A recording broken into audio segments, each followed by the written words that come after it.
As the leader of the Booner Path, I lead from the front. All right, boys. Lock in.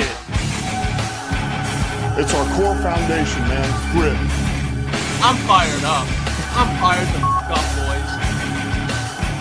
It's bumping right now. It's got my juice pumping, boys.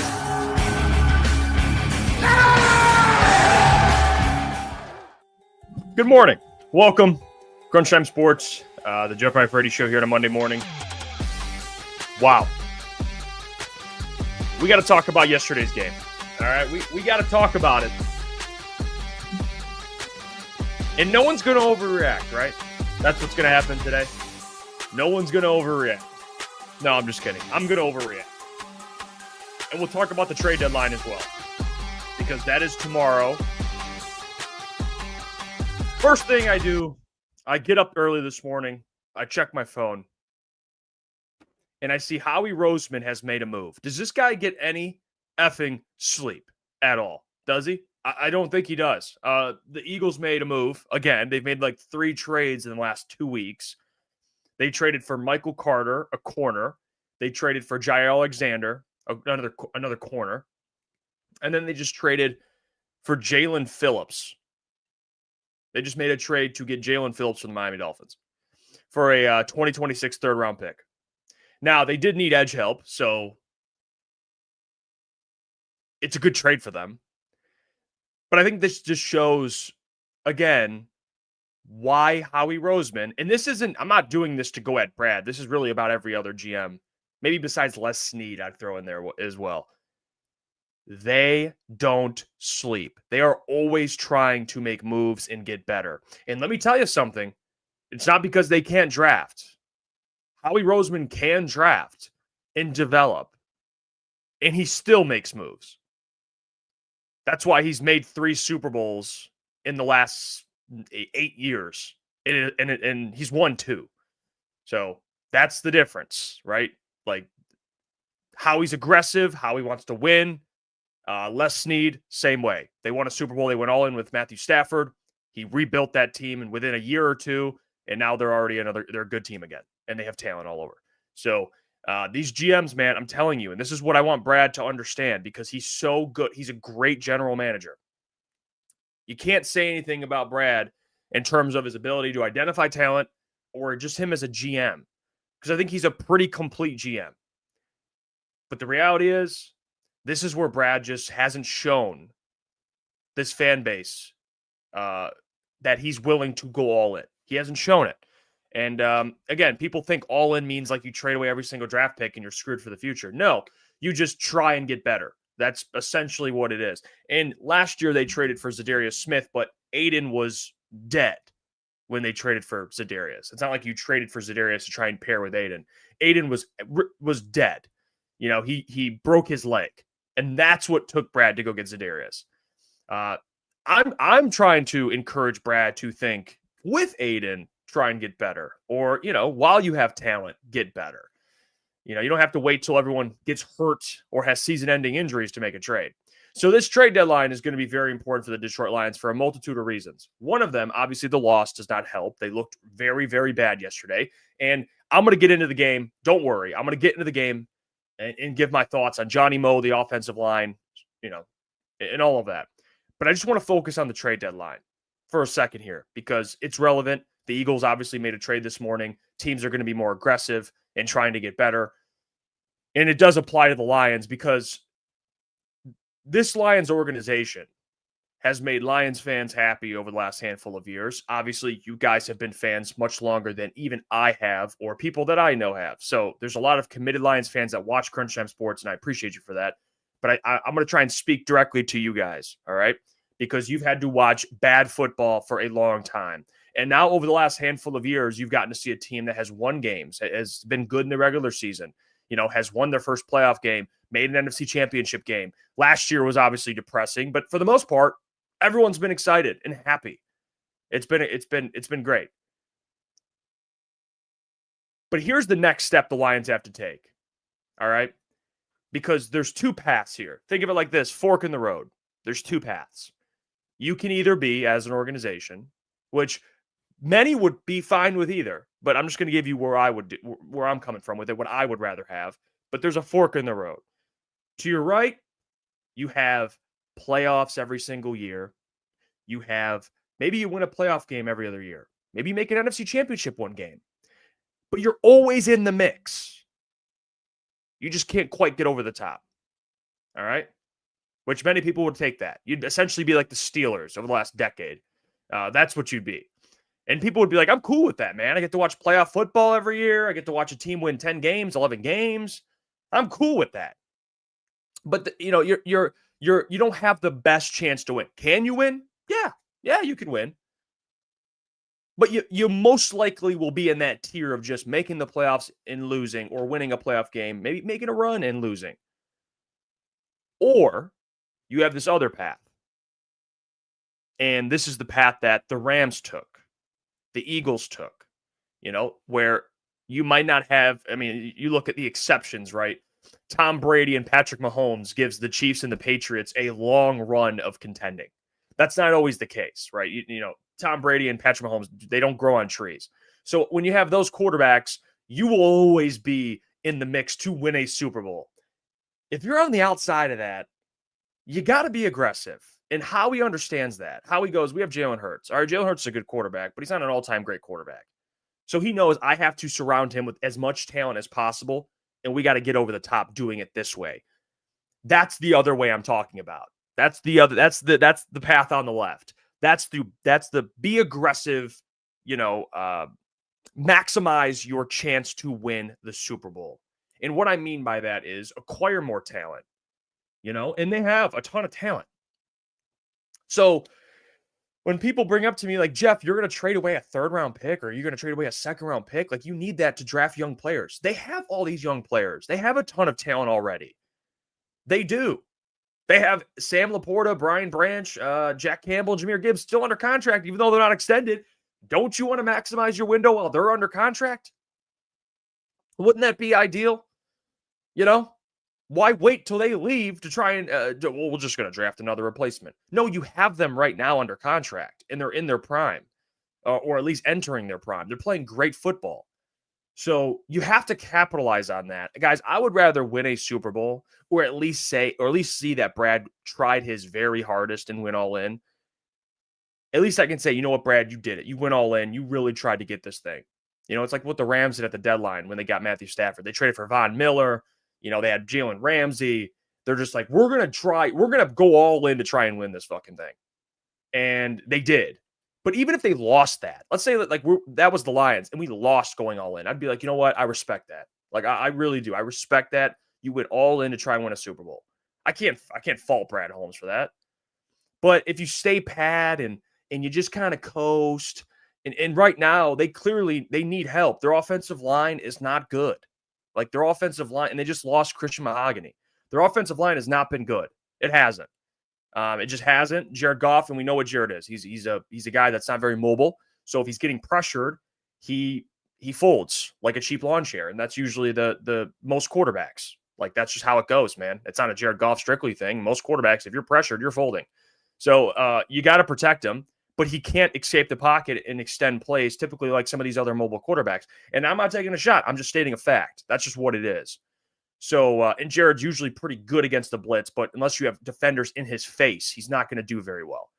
So, yeah, when Frank Ragnow, I see Houdat in the chat just put Frank. Yeah, when Frank left, dude, like and you see that when you're facing these teams, well, I'll save that actually. I'll get into that because I want to get on the offensive line, and I have a lot of thoughts on that. Let's just stick with the deadline. The offensive line isn't very good. You need to get better there. On the interior, you want to go get Kevin Zeitler? Go ahead. Go rescue him out of Tennessee. I would love that. You need another tackle, which they don't get moved often, but if you can try and get one, that would be great. Another defensive end would be awesome. I wouldn't mind a corner. Like there's positions of need that they need to improve on. And I'm telling you this right now. If we get to tomorrow, because by the time we're live tomorrow for our show at 8 p.m., the deadline will be over. If Brad doesn't make a move, I think people should be outraged. Like, and I'm not saying a move. I think it'd have to be a move of some sort of significance. And I know the report that they called on Trey Hendrickson. I really hope that's true. You don't really know what's true and what's not anymore. I hope Brad really called and at least just inquired about Trey Hendrickson just to ask, because that's a move. That would be a move you're saying we're going all in. Let's get Trey Hendrickson.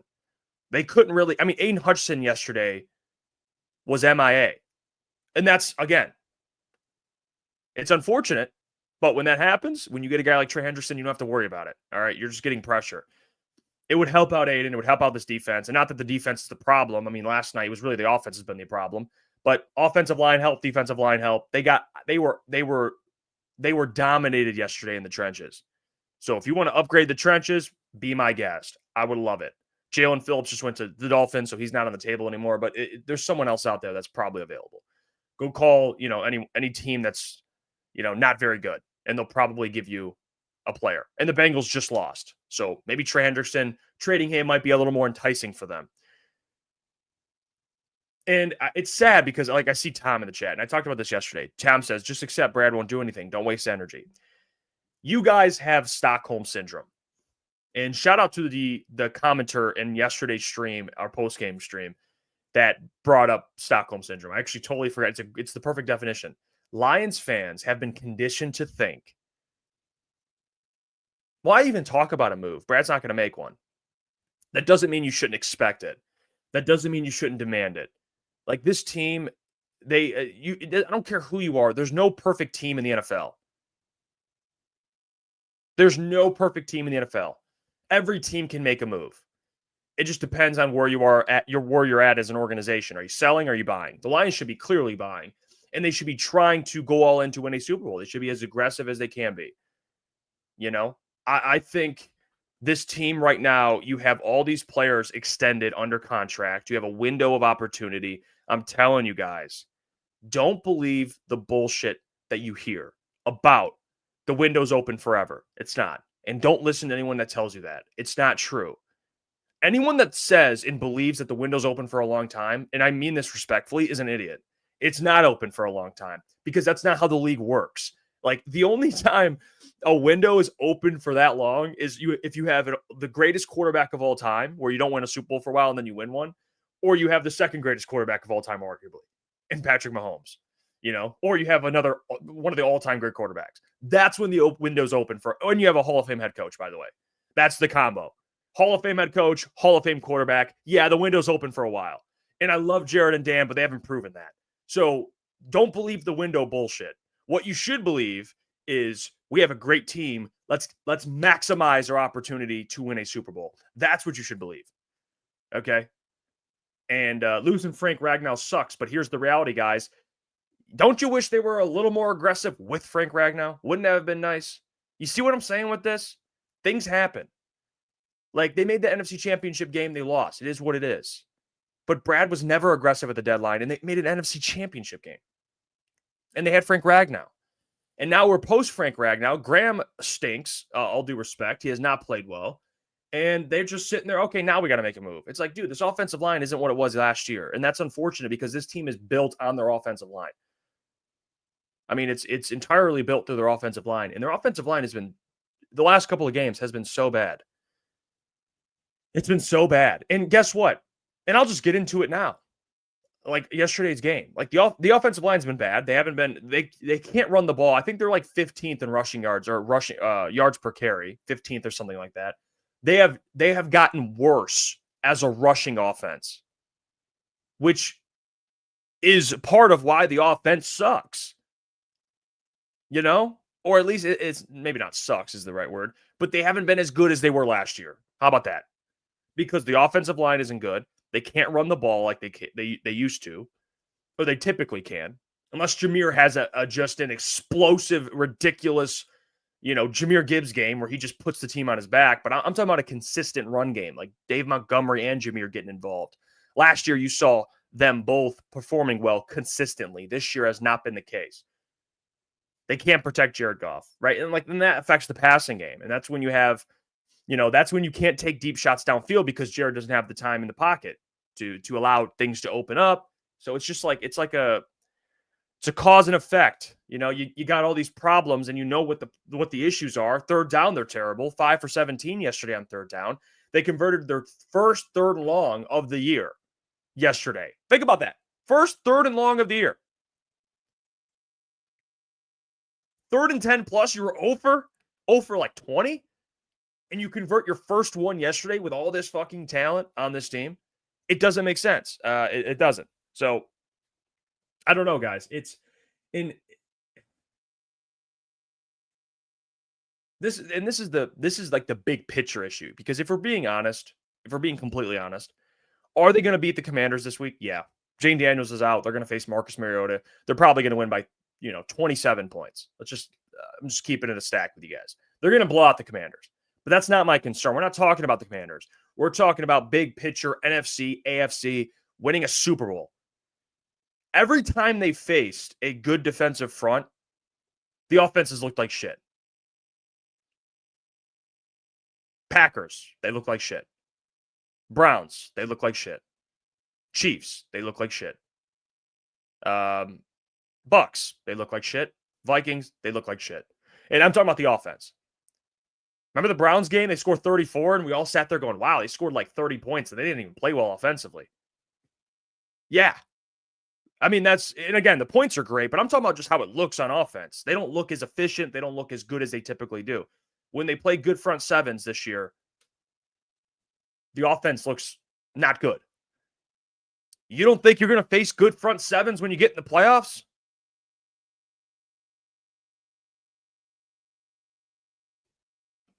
ARF 9. This might be, and I got a lot of respect for you. I appreciate you for watching. This might be one of the most incompetent things I've ever read. They weren't shit against the Chiefs. Did we watch the same game? Did we watch the same game? And we could talk about the first drive. We could talk about the first drive where the referees, we could talk about that. But did we watch the same game? They scored 17 points. What are we talking about? They were terrible against the Chiefs. Defensively, offensively. I don't even know did we watch the same game? I maybe not. Maybe you're thinking of the home, the season opener when they beat the Chiefs in Arrowhead like 2 years ago. Maybe you're thinking of that game. I'm talking about the one from 2 weeks ago, or I guess 3 weeks ago, whatever. So yeah, I don't know what game you're watching, but that Chiefs game, they did not play well, and they've been trying to correct the third down issues, and they haven't. They just haven't. They came out of a bye week and they looked like that, which is embarrassing on its own. Like, that's on coaching, dude. You go into a bye week, you work on all the things you got to work on. Third down, everyone gets a rest. It's like you're supposed to be fresh coming out of a bye week, and you look like that. I don't get it. Nick 83, appreciate the $5, my man. He says, okay, here it goes. The fact everyone says we need a perfect O-line for Goff to be good. Maybe his ass needs to move and not throw dirt balls either. Listen, I get the frustration. I get the frustration. I understand it. I understand, you watch Jared Goff, but he's not the most mobile guy. I get it. All right, I understand it. But here's the thing. When Goff is protected, he's one of the best quarterbacks. He's a top, 7 quarterback in the NFL. He's very good when protected. The only negative, though, and this is what you get with that, right? You get the guy. Listen, this is the reality. When he's in the pocket, he's protected. He's efficient. He's really good. The downside is he can't evade pressure. He can't escape. He can't extend plays. That's just not what it's not what he is. Would you prefer a guy that can do that? Sure. That's what the NFL is now. I get it. All right. Everyone's watching these quarterbacks that can run around and make plays. I get it. But I'm not going to use this opportunity to kind of go at, try and discount Goff. Because, again, I think Goff, when operating, when he is protected, he's so good. And he's a big reason why you've won so many games. But I get, I'm not going to blame someone for being like, I wish I had a quarterback that probably moved a little more than Goff did. It's like, all right, I get it. I understand it. Doesn't guarantee he'll be as good in the pocket. That's the first thing you need from a quarterback. You need to be able to win in the pocket, and Goff does that. The stuff that, you escaping pressure and evading pressure is just a cherry on top, which Goff doesn't have. He doesn't. Nick, appreciate another $5. Says, yes, O-line needs help, but Goff needs the help as well. Every quarterback gets pressure and can scramble. Oh, for your information, Eagles out here making moves already. I know. I get it, man. The Eagles are being aggressive, and that's kind of what I talked about at the beginning of the show. Lions got to be aggressive. It's not, if not now, when? You got all these young players under contract. They're not going to be able to extend everybody. Be aggressive. Be aggressive. Everyone in this fan base wants to not only make a Super Bowl, but win a Super Bowl. Maximize your chance to do that. That's what this game is about, man. You play to win. You don't play to be, you don't play to, you don't play to make the playoffs. No one's ever said that. I just play to make the playoffs. No, you play to win. You want to win a Super Bowl. Bernard, appreciate it. Appreciate you watching, man. He says, I prefer this OF to, I don't know, O-line. I know what you meant. To find an identity again.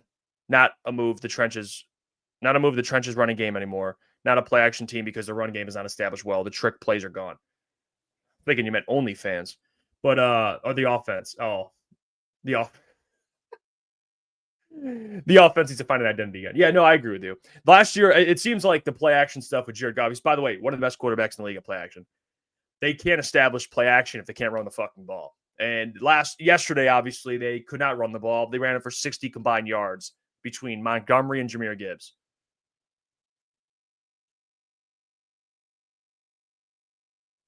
I mean, what are you going to do with that?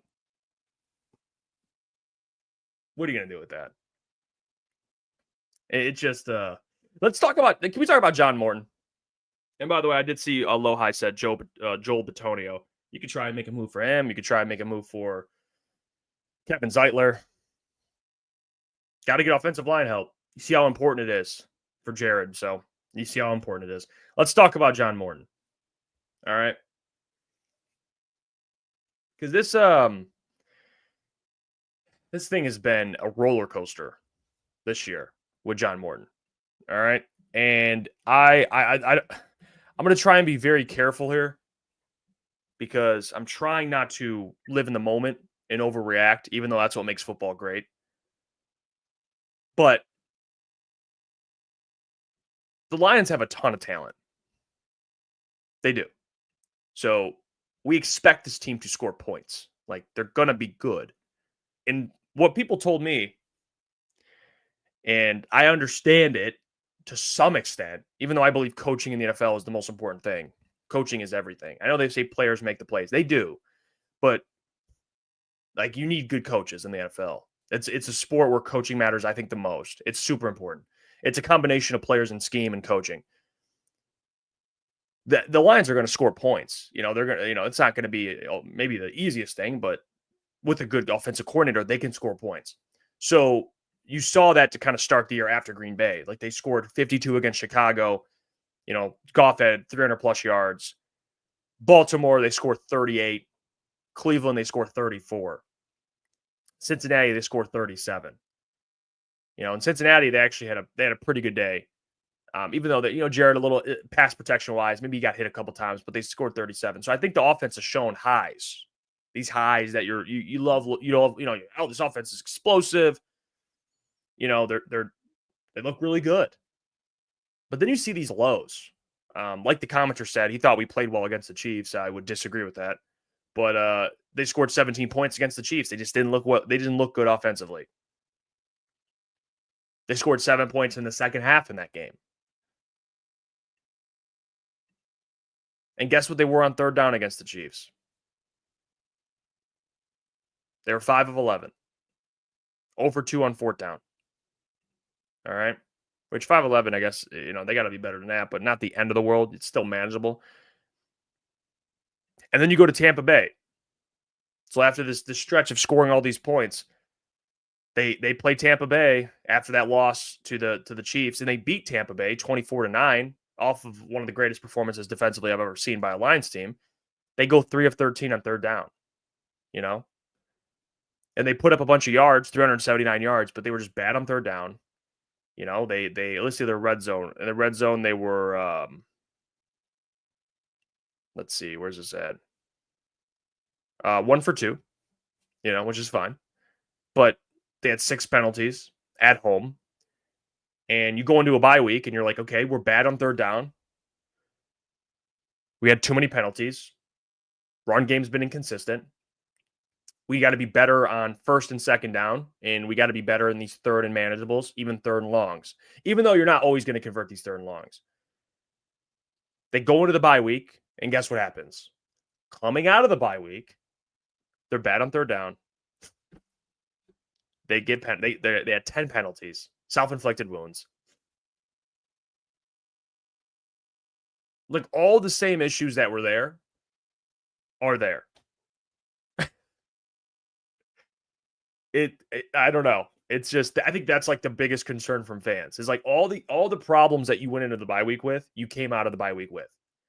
That to me is a waste of a bye week. Besides getting fresh and getting a week off. It's just how it is. And a lot of it's, I think, due to some of the predictable play calling. I hate these third and sevens where they call screen passes, 3rd and 8s. What are you doing? Would you like? I would love, and this isn't a stat I have. I'm just being fully transparent. I would love to know in the history of screen passes. Go back to when the first screen pass was ever called. How many go for more than 5 yards? I just want to know. All right. I would love to know that stat. And then we could change that and do how many of the Lions called screen plays gone for more than 5 yards. Because that is a waste of a play. They ran, it looked like they ran back-to-back plays like that, and they got nothing. So Johnny Moe, do me a favor. And I understand the intention. It's like, well, third down, Minnesota's blitzing. We don't have answers for it. Get the ball out quickly. You got to have a better game plan than that, than just a screen pass. We're just going to go back to the screen pass. Is there any other way to get the ball out quickly than going to a screen pass? Because the shit never works, man. Whether it's guys not blocking the right assignment or whatever, it just doesn't work. Ever. The only time it works is rarely JMO, and sometimes Amon Ra will get like 7 yards on one. So yeah, it's frustrating to watch that. It's so frustrating to watch screen passes, guys. I can't do it, and I was raging last night on the watch party. I can't do it. I can't watch a single screen pass. I can't do it.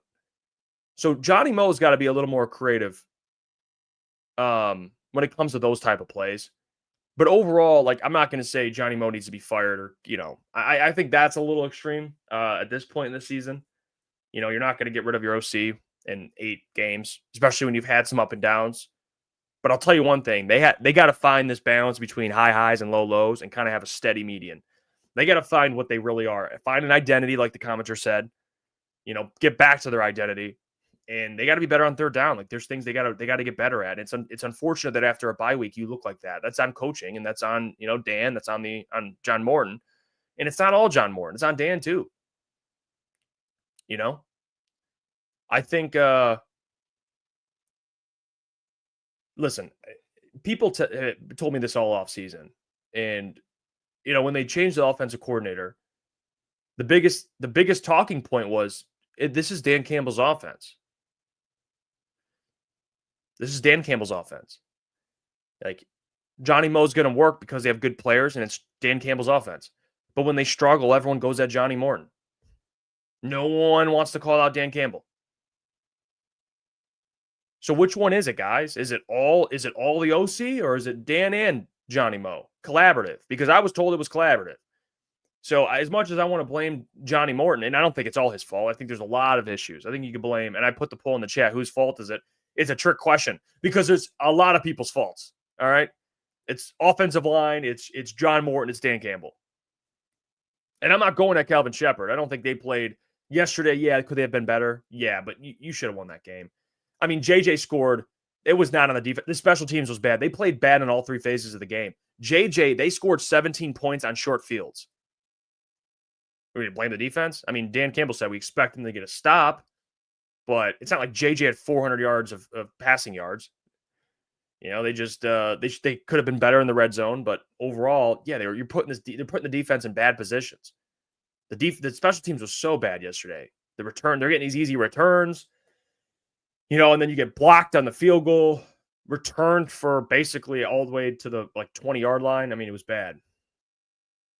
It was so bad. Bernard, he says, with this O-line, you have to copy the Eagles. Check down flat routes need to be installed in every play. It's inexcusable to not have blitz options. Goff used to be so good at picking it up. Great. It's a great comment. It's one of Goff's best things, actually. And it's surprising to me that they've had so many miscommunications over the last couple. Like, they talked about it yesterday. Goff was like, we just had miscommunications. Graham, me to the O-line. And I think that's where you miss Frank Ragnow.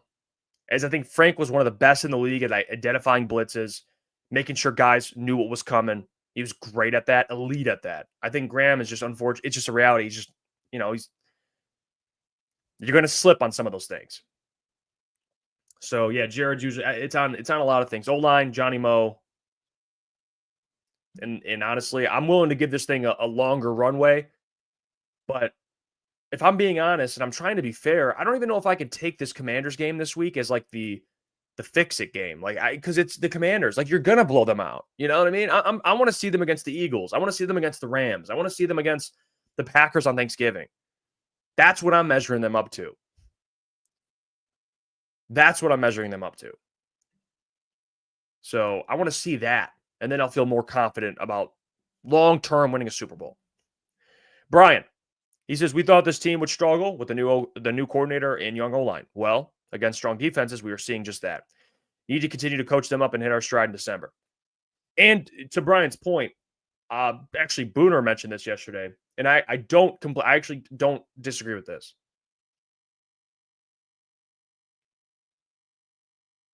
I think that loss yesterday could be a blessing in disguise a little bit. And I think Aiden actually said this after the game. We didn't even know he said that, but we talked about it on the show. I think they needed a wake-up call for the main reason. I mean, from Brad's perspective, I think a little bit for Brad too. It's like Brad probably wasn't going to do anything in the deadline. And I think it could be good for them to be like, okay, we got humbled. We need to get better. But I also think for the players, for the coaches, just to be like, hey, there's still plenty to work on here. Like, we can't, not that you want a loss, but it is a wake-up call to this team that, like, even the Vikings can get you, and this could be a turning point for the season, like Jared talked about, and they could play, extremely well down the stretch all the way to the end of the season. And you look at this game as kind of that game in which everything turned, or everything falls apart. It's how they handle it. This is probably the worst game I've seen them play since week one. And before that, they scored more points than they did week one, but this would be the second game through like an 8-game stretch where they look this bad. And that's concerning. It's so weird. You're not used to seeing the Lions look like that. It's not even about the loss, how they look. 3 phases, they look like that. All 3 phases of football, they look bad. You don't see that too often with this team. Vincent, this year he should have gotten a tackle instead of Tyleek. Could have just signed a rental for Aleem, and our O-line would be in a way better position. Well, we can do this whole. Listen, I will say this. I don't think you're completely wrong, Vincent. I don't think you're really wrong, to be honest, at all. I think you could definitely argue a tackle.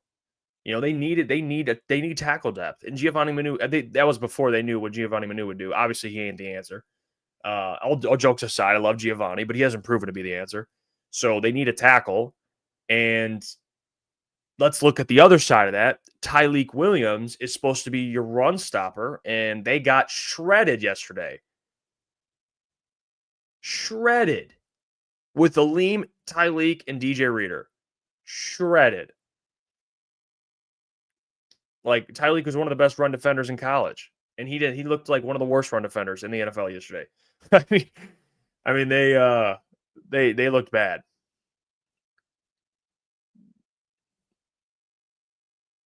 Shout out to Nick83, man. Appreciate the $10, Nick, man. You've been supporting the boys. We appreciate it. He says, I've been super chatting you guys for weeks saying Morton isn't it. Take away the 50 game. What's it look like? All those high points games for us were against bad defense. No creativity, damn screens. You can definitely listen. You could definitely talk about the creativity. I think that's fair. Not that I'm not talking about trick plays, but I get what you're saying, Nick. Like, you look too predictable. You do. And I brought this up last week, previewing the Vikings matchup. Every time they've played the Vikings, I think the last 5 matchups, I want to say, I could be wrong on that. It's 5 or 6. I can't remember. 5 matchups we'll go with.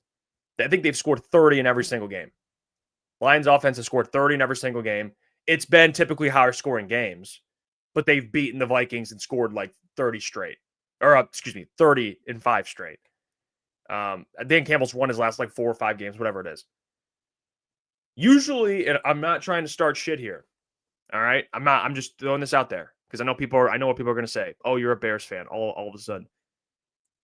Ben Johnson always had the answers for Brian Flores. Always.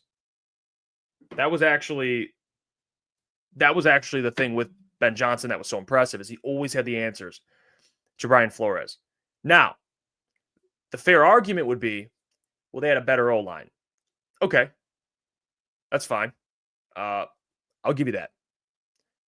But it seemed like it seemed like Brian Flores knew exactly what the fuck Johnny Morton wanted to do yesterday. And that's new for me. Usually you're in a different, but you're usually on the other side of that, where you're out coaching Brian Flores. Brian Flores out coached you this time. He got you, and it's a little weird that you changed OCs this offseason.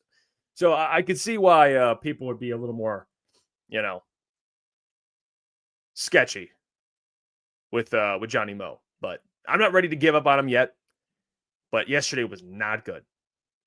Chad says, I thought Tyreek barely played yesterday. No, he hasn't played. I mean, his snaps have gone down. He's not, but they didn't look well as the interior defensive line. They didn't look well at all, which is weird because you look at the depth and you're thinking DJ Reader, Tyreek, Lee McNeil, even Roy Lopez. Like, they got 4 deep in there. They got depth in the interior, and they got shredded yesterday, and on the edges, of course, because AQM, as much as I love AQM, he's not a good run defender. He's just not. I could show you the snaps actually. But before I do that, let's hear from Dan Campbell on the loss. I don't know if you guys saw this, but let's take a listen to what Dan said after the loss. Credit those guys over there, man. They had a good plan, came in, they executed, made the plays they needed to, and that's credit to that team. As far as us, we did everything we needed to do to lose that game. We made every critical error you needed to at the right time to lose it. Perfect storm. When you don't play well in all 3 phases, that falls on the head coach. That's me. Credit those guys. Yeah, you're right, Dan. Falls on the head coach. You don't have your team prepared, and he obviously takes accountability with that. But yeah, I think the overall thing is the people that are complaining about Johnny Morton, they're not gonna fire him midseason. They're not gonna do it. I think it'd be irresponsible to do that. Now you can look back after the season, evaluate it, and see what you want to do. But we're 8 games in. You've seen some highs. You've seen really low lows. It's hard to get a good grasp. What are you gonna do? Fire him? And I love Dan Campbell. I'm not there where I want to see him call plays. I don't think he wants it. I think he'd rather have Johnny Morton call those plays, and I'm cool with that. I think Dan gives his coordinators, and he empowers them for a reason. He's the CEO. You don't see Jim Harbaugh calling plays. Okay, you don't see John Harbaugh calling plays. He lets his guys do that, and that's what Dan's going to do. So let's chill out on the fire Johnny Mo stuff. I think you can look at Johnny Morton and say, listen, man, this offense, you got to get this shit fixed. Figure it out. And that's on the O-line too. This O-line's got to play better. And, sometimes it's hard to see how good your OC is when your offensive line is as bad as they've been. It's like a kind of a give and a take. It's tough. I think it's 2 things. You can't anyone that's saying it's all the O-line is wrong, and anyone saying that's all Johnny Morton is wrong. Because it's both. It's both. Lack of creativity, and they can't protect. It's just what it is. ARF, what's your thinking, Jeff? Do you think the Lions are a playoff team? I do. And I know people are probably going to overreact nationally and say that this Lions team is, a one and done or whatever it is. They might not make the playoffs. Guys, they're going to make the playoffs. It's a good team. But it's not about making the playoffs. We're judging this team on winning a Super Bowl. That's what we want to judge them by. That's what you want to judge them by. Is you want to measure them against Super Bowl contending teams. That's what you want to discuss. Is can they win the Super Bowl? Not can they make the playoffs. They're going to make the playoffs, man. If they don't make the playoffs, it'd be one of the biggest disappointments in recent history. In the NFL, period. Not just Lions. I'm talking NFL, one of the most biggest disappointments, I think, in recent history. If a team this good does not make the playoffs. But I'll tell you one thing. This NFC North isn't a gimme. All right? This NFC North, you have the Packers who just lost. The Bears just won again. And the Vikings just won and got to 500. So, this race it's a real thing now. All right? You lose this week, Vikings win, they're 5-4, you're 5-4. Shit's getting real. Like, that's kind of how the NFL goes, though. You know? Let's see. Yeah, Packers are 5-2, 5-2-1. Lions are 5-3. Bears are 5-3. Vikings are 4-4. It's a tight race. And you got to start winning games here. And unfortunately, it's just through a tougher stretch of games. That was supposed to be your win yesterday. You have the Commanders, who I think they'll win. Philly, Monday Night Football. Or Sunday Night Football, I believe. That ain't going to be easy. The Giants, you should win. But again, we say this, but they just lost to the Vikings. So honestly, do we think they should win? I mean, they should win, but do we think they will? I don't know. We'll see. If they play well, they will win. They look like that, they won't. Then they got the Packers, the Cowboys, the Rams, the Steelers, the Vikings again. Like, another tough stretch. The Bears at the end of the season. Like, I still think it's going to be between the Packers and Lions to win the division. I think the Lions win it. I picked them before the year. I picked 12 wins, 12-5. But, like, you start messing around. You're 1-2 in the division. It ain't going to get pretty.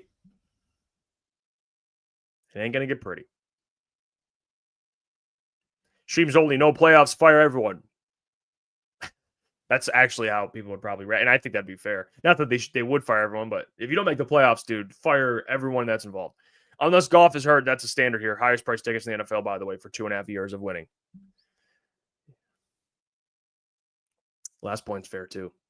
Brian, so weird that the Lions are third in the NFL in scoring, second in sacks, and number 5 in turnover margin. I think we've shown the ability to run and pass block and stop the run, clean it up, and let's go. Well said, Brian. Well said. Keys to wisdom, O-line personnel is the issue. The coaching is great, but the talent is not there. Experience is lacking as well. Experience is a big one. It's actually an underrated part of this whole thing, guys. They have 2 guys that have started in under 10 games.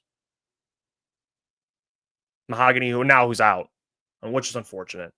But Tate and Mahogany they've started in under 10 games. So, they don't have a ton of experience. Taylor Decker's dealing with every injury possible. Penei Sewell gets banged up. Graham is inconsistent. So it's not, honestly, the O-line is been a little, hasn't been great.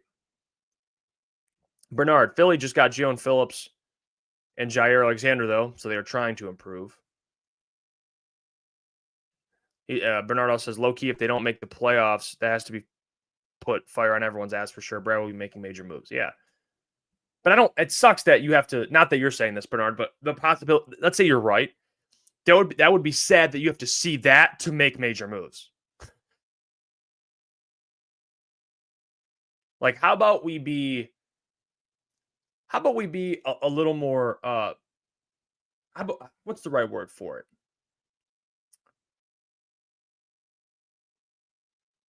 Let's try and avoid that rather than just react to it.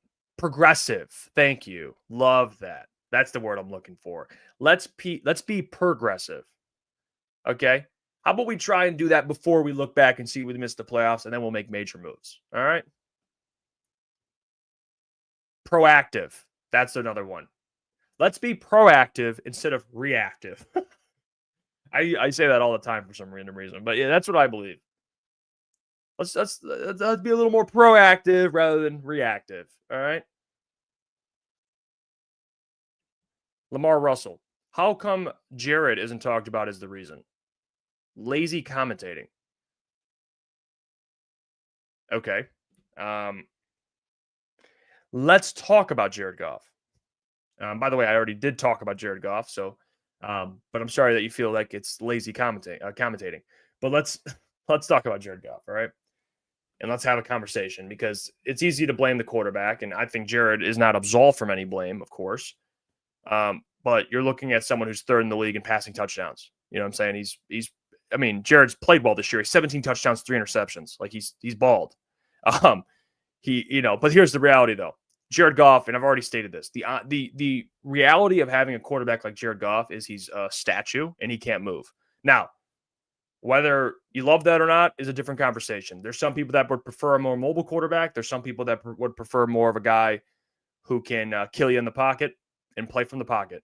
All right. And that's a different conversation. We're just talking about Jared Goff. He needs to be protected. That's clear. He needs to be protected. And this season, he has not been consistently protected. Therefore, the offense gets into these lackadaisical stretches where they don't look good. So I think I would go offensive line, John Morton, before I got to Goff. That's what I think. Goff missed throws yesterday, no doubt. But there are moments like last year, he had a connection with JMO downfield. They were connecting way more often because Jared had time for those routes to open up. And you saw the throw he had late in the game with JMO. But, yeah, what do you want me to say about Goff? Like, trade him? I mean, I'm not worried about Goff. I mean, the guy's 13th in passing yards, 13th in QBR, 3rd in passing touchdowns. He has 3 picks on the year. I mean, what do we want? What should we do with Goff, Lamar? What should we do with him? I mean, I'm just, I don't know. You tell me. He's not really up there in terms of the top 2 of my worries right now in offense. But, yeah, he didn't play well. Is that what you want me to say? He didn't play well? At times? Yeah, missed some throws. But, 284 yards, 2 touchdowns. He played fine. I would get to other things before I got to Goff personally. That's just how I feel. Let's see.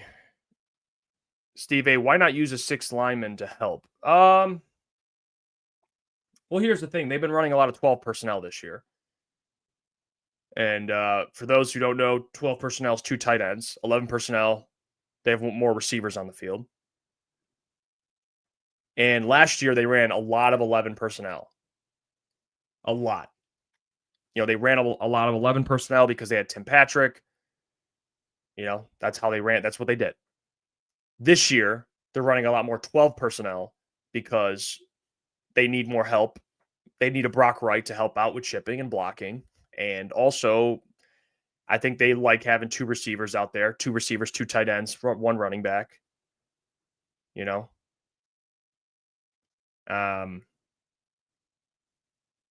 It's just a little different. So if the O-line was really good last year and they were performing really well, so they can get into 11 personnel and not worry. So I don't know. Should they add but I say all that to say that's why they go 12 personnel, to your point, Steve, is they want another blocker to help out. But you can't just put another offensive lineman out there all the time. They can do these jumbo packages, which they haven't really been great at this year, where they have multiple, they have another offensive lineman, but you're doing that in short yardage situations. You're doing that near the goal line. Maybe you're trying to get a first down, but the O-line just has to play better. Steve Lehman, appreciate the $5. He says, why does Morton have Gibbs trying to block? Monty's the blocking back. I mean, you're not wrong. I think there's been times where Jahmyr Gibbs has done pretty well blocking. But to your point, yeah, David Montgomery's a better blocker. And it's tough because you're going to have, it's just how the flow of the offense is. Like, you're going to have drives where Jahmyr Gibbs is out there. They're going to run passing plays where Jahmyr Gibbs has to block. You know what I'm saying? It's not like every time they want a running back to block, they make a sub mid-game. Like they're going to know. And then the defense is going to pick that up. It's like, well, Dave Montgomery's subbing in. We know he's going to pass block. Like you got to keep the defense on their toes a little bit. You're going to have Jahmyr block. I mean, he's going to have to block. You got to be able to block. That's not, you know what I'm saying? They have to be able to both block. Because you're going to have drives with Jahmyr where he's going to have to block, and then they have drives with David where he's going to have to block. But you're not wrong by stating David's been a better blocker. He has. But nothing you can do about that. Keys to wisdom. Let's get your comment up here. If I can put it on the screen. He says, getting Zeitler would help a ton. Tate to center and Glasgow back to guard. That O-line will be a huge improvement over Glasgow. Center, Tate, and Mahogany at guard. You're not going to move Tate to center mid-year, man. I know it sounds ideal. You're not. They're not going to do it. Maybe you could put Tate there next season, but you're not going to move Tate to center middle of the year. Let's see. Lamar, it's cool. You guys love to bring up regular season numbers as if there's never context. Jared is a serviceable quarterback with talent surrounding him. He'll get them numbers. He never showed he can win it all. Okay. And Lamar, and by the way, I don't think regular season numbers is the end all be all, because Sam Darnold had regular season numbers last year. And, I'm not a big Sam Darnold guy. I think he's a good quarterback. Jared Goff, though, has the numbers. And if you watch Jared Goff operate, there's times where he's operating at an extremely high level. So it's not even about adding context. My context is my eyeballs. And when I watch Jared Goff play football, he can distribute the football to every weapon you have. And, if he's protected, he can be very efficient. So that's the context, I think, with Jared. He's not a serviceable quarterback. He's a very good quarterback with talent surrounding him and when he's protected. It's what he's done. Now, let's get to the can he win it all thing. He's never shown he can win it all. How many quarterbacks have really shown they can win it all? You know what I'm saying? Josh Allen, he hasn't shown that. So I guess we're going to put them in the same boat because Jared Goff has made a Super Bowl and Josh Allen hasn't. Now, do I think Josh Allen's better? Of course. But my point being is who cares? You don't say this guy hasn't shown he can win it all. I mean, Josh Allen hasn't made a Super Bowl. Do you think he can't win it all? Of course you can. Lamar Jackson, he hasn't made a Super Bowl. Do you think he can win it all? Of course you can. But they just, how many guys are actually winning it all? Patrick Mahomes, Jalen Hurts, Matthew Stafford, Tom Brady.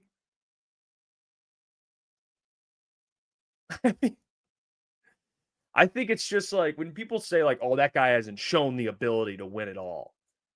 That's just something that you kind of just, what is it called? It's like a crutch. I don't know if crutch is the right word, but it's just it's just an easy thing to say. It's just oh yeah, Jared hasn't shown he can win it all. I think Jared, now listen. I think Jared there's types of quarterbacks, right? I believe. I've always said this. There's the type of quarterbacks like the Josh Allens or the Lamar Jacksons or the Patrick Mahomes. I'd put Joe Burrow there, but if you don't want to, whatever. These type of quarterbacks can overcome not having enough on offense. There's only a couple of those in the league. So it's not even an indictment on Goff. It's just a reality. Josh Allen is throwing to me at receiver, and they beat the Chiefs. There's things where, there's guys that can kind of do certain things that are special. All right. And they're in their own category. Then there's everyone else which is normal. I think Matthew's in this equation, Jared, Justin Herbert, whatever. You got to have talent to have success. Every quarterback needs talent to win a Super Bowl, but I'm talking about just to play well.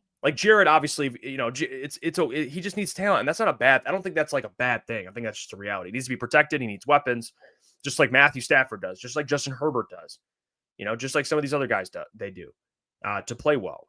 There's only a couple quarterbacks that I can count, less than one hand, that can be Superman. And you don't want your quarterback to be Superman, dude. So I think that gets a little overrated at times. Get up boy Juan. Lamar had Devin Duvernay as his wide receiver 2 and won the AFC. I mean, dude, bro. There's quarterbacks that could just do things like that. It's just they're different. They're different. Different quarterbacks, man. Lamar could have me at receiver and win games. 4 to hits. Appreciate the comment. We in trouble, man. The fire isn't there like past years. When you give up 27 at home after the bye week to a mid-team like the Vikings, we can say we are Super Bowl bound. Nope.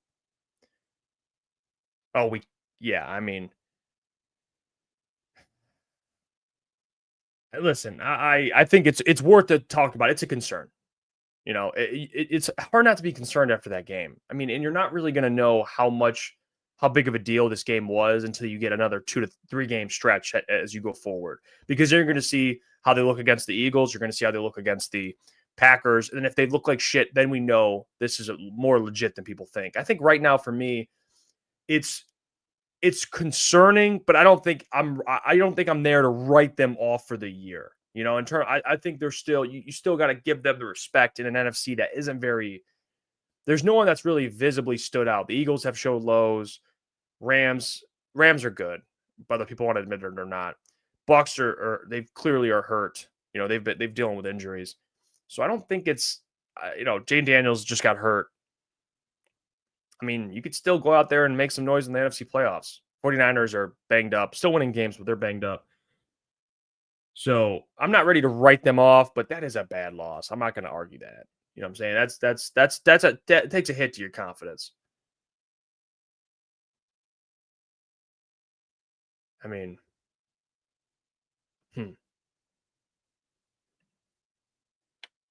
it's tough. There's a lot to get to. I mean, there is. We're going to get to the deadline tonight. If anything happens, I'll be breaking it here. All right. Not breaking it, but reporting it. So hit that subscribe button.